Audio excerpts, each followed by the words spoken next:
बात ज़रा सी है, क्योंकि बिहार में विधानसभा चुनाव है और इस चुनाव में जो रणनीति बन रही है सत्ता बनाम विपक्ष, वो 15 साल बनाम 15 साल का है। बहरहाल जब भी चुनाव नज़दीक आता है उसके बाद चर्चा में रहता है स्वास्थ्य, चर्चा में रहता है शिक्षा, चर्चा में रहता है बेरोजगार, और जिन्हें भगवान बताया जाता है वो होते हैं किसान। हिंदुस्तान में, बिहार में या जितने भी राज्य हैं, हर साल बड़े संख्या में किसान आत्महत्या करते हैं, बड़े संख्या में स्टूडेंट्स आत्महत्या करते हैं। रोज़गार न मिलने पर रोज़गार को ढूंढते ढूंढते आत्महत्या करनी पड़ती है। और जब बिहार में इस साल विधानसभा चुनाव है तो बात वापस से हम किसान और स्टूडेंट का करेंगे। राजधानी पटना में आज 2 घटनाएं हुई हैं राजनीतिक, एक किसानों के लिए जो सुखद खबर है और एक स्टूडेंट्स के लिए जो दुखद खबर है। शिक्षा मंत्री का आवास को स्टूडेंट्स घेरते हैं क्योंकि जो स्टूडेंट्स क्रेडिट कार्ड बना है उस कार्ड के तहत लोन नहीं मिल रहा। वहीं उप मुख्यमंत्री सुशील कुमार मोदी ने एक कृषि बैठक में कहा है कि किसान अन्नदाता के साथ ऊर्जादाता भी बनेंगे। इन दोनों मुद्दों पर बात करने के लिए हमारे साथ मौजूद है भारतीय सब लोग पार्टी के राष्ट्रीय अध्यक्ष और जहानाबाद से पूर्व सांसद डॉक्टर अरुण कुमार। स्वागत है सर। 2 घटनाएं होती है, स्टूडेंट्स को शिक्षा मंत्री का घर घेरना पड़ जाता है। देखिए, यदि राजनीति के केंद्र में सिर्फ वोट हो तो निश्चित तौर से चाहे वो किसान हों या छात्र हों या शिक्षक हों या बेरोजगार युवक हों, इनको धोखा दिया जाएगा। और ये धोखा देने का काम सुशासन की ये सरकार ने बखूबी किया है। लेकिन राजनीति के चिंतन में यदि समस्याओं का सही निदान हो तो फिर न घेराव की ज़रूरत है, न कोई इनको तिकड़म करने की ज़रूरत है। जैसे स्टूडेंट लोन की बात कर रहा है तो इनकी बात बैंक नहीं मान रहा है, इसका कोई आधार नहीं है। ये सिर्फ लुभावना नारा के लिए चुनाव के वक्त ये गठित करते हैं। किसान की बात करना तो घोर बेईमानी है। किसान का शोषण तो शुरू से होता आ रहा है, लेकिन यह कालखंड जो है वह निश्चित तौर से दुखद है।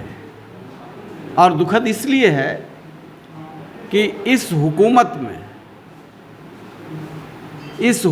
में किसानों का जितना शोषण हुआ है किसी का नहीं हुआ है।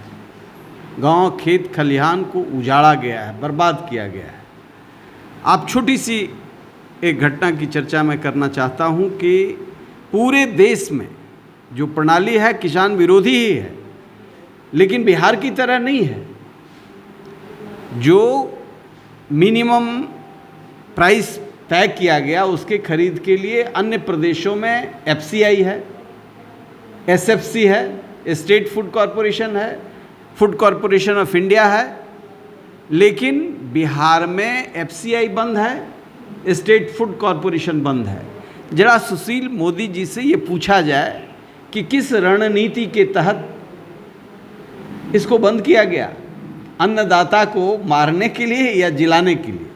ये बिचौलियों को मजबूत करने के लिए एफसीआई और एसएफसी दोनों बंद किया गया। इसलिए किसान के तो ये दुश्मन हैं और ये डाकू दल है किसानों के लिए। किसान को ऐसी सरकार को बर्दाश्त करने का कोई अधिकार नहीं। और जो नीतिगत तरीके से एनडीए से जुड़े हुए लोग हैं उनको ये सवाल करना चाहिए कि एफसीआई को क्यों बंद किया गया, बाजार समिति को क्यों बंद किया गया, जो चीज़ें थी एसएफसी, स्टेट फूड कॉरपोरेशन को क्यों बंद किया गया। ये तो किसान का यदि आपने मूल्य तय किया 1800 तो किसान को मिलता है 1400 और ये दुगना तिगुना कर रहे हैं। 1975 में गेहूं का दाम था 70 रुपये मन, जिसका तनख्वाह था उस समय तो इसमें परसेंटेज 100 गुना अधिक हुआ। जो सरकारी मुलाजिम थे या सांसद थे या विधायक थे या कलेक्टर हैं या और ऑफिसर हैं, इसमें 100 गुना कहीं कहीं 150 गुना इजाफा हुआ है।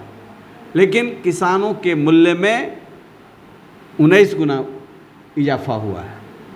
तो ये बेईमानी तो पूरे तौर पर किसानों के साथ है। 70 रुपये जो था तो 1400 रुपये हुआ है, 19 से 20 गुना बढ़ोतरी हुई है। और वेतन भोगी लोगों का 7वां वेतन आयोग के हिसाब से 200 गुना बढ़ोतरी हुई है। यानी 70 का 7,000, 70 का 14,000, 70 का 28,000, इस रेशियो में बढ़ोतरी हुई है। और इनको महंगाई भत्ता भी है। सबको जोड़ा जाए तो 400 गुना बढ़ोतरी हुई है। किसान को 20 गुना बढ़ोतरी हुई है। 70 दुना 20, 1400 रुपया। 75 में अनाज में ये तुलना है।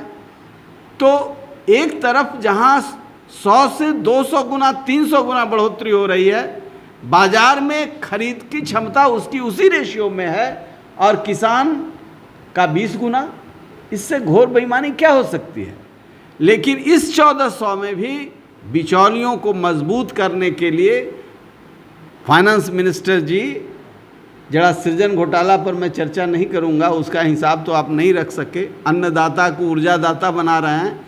इतनी भ्रष्ट सरकार, कहने में भी शर्म नहीं इन लोगों को आती है कि एफसीआई क्यों बंद किया। भारत सरकार खरीद रही थी, आपने खरीद क्यों बंद कर दिया। State food corporation doctor Shri Krishna Singh के ज़माने से चला रहा था, आपने क्यों बंद कर दिया। लालू यादव बंद नहीं किया, आपने बंद कर दिया। जो आज़ादी के पूर्व संध्या से, आज़ादी के तुरंत बाद से प्रबंधन किया गया था, और बंद कर दिया आपने। बिचौलियों को मजबूत किया। यहाँ जो मिनिमम किसान जो राइस मिल को अपना धान पहुंचाता था, आज बिचौलिए खरीद करके पंजाब और हरियाणा पहुंचा रहे हैं। अभी मैं नोखा गया हुआ था, सारा राइस मिल बंद है। चेन ऑफ राइस मिल थे, बॉवल्स ऑफ पैडी ग्रेन कहा गया था, सारा मिल। एक जीरो टेक्नोलॉजी का इंडस्ट्री है, वो भी खत्म हो गया। किसानों को मारने के लिए तो आपने ऐसा प्रबंधन किया है महाराज जी कि ये ऊर्जा दाता क्या बनेंगे, ये तो कंगाल बन गए हैं। इनके हड्डी को बचने दीजिए, मांस मज्जा तो खा गए, हड्डी को बचने दीजिए। इसलिए बहुत ही दुखद स्थिति है। और किसान को, छात्र को, बेरोजगार को, शिक्षक को एकजुट होकर के इस भ्रष्ट सरकार को उजाड़ देना चाहिए, परचम परचम नोच देना चाहिए, ताकि कभी हिम्मत भी नहीं करे ऐसी भ्रष्ट सरकार सत्ता में जो लोग आवे तो इस भ्रष्टाचार के तंत्र को जिंदा करने का कभी हिम्मत नहीं करे। ये मैं आवाम से रिक्वेस्ट करता हूँ।